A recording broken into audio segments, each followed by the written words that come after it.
1 วันที่เฮาใหญ่ขึ้นเท่ากับ1 วันที่แม่ชราลง1 วันที่เฮาเข้มแข็ง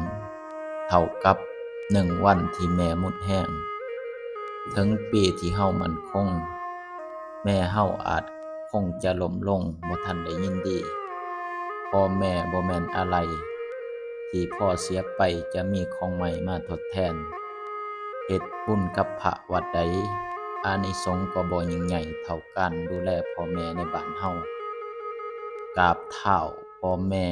ตอนที่ยังเป็นดีกว่ากราบเท้าเย็นๆตอนเพิ่นตาย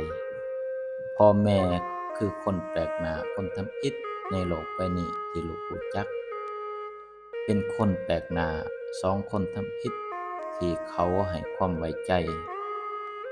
ถ้าคนที่เป็นลูกบ่สามารถหาความไว้วางใจจากคนแปลกหน้า2 คนนี้ได้คงบ่สามารถหาจากไผได้อีกแล้วในโลกใบนี้บ่มีไผที่มีทางเข้าใจเฮาได้เท่า2 คนนี้บุญคุณแม่พ่อควรย่อยกใส่หั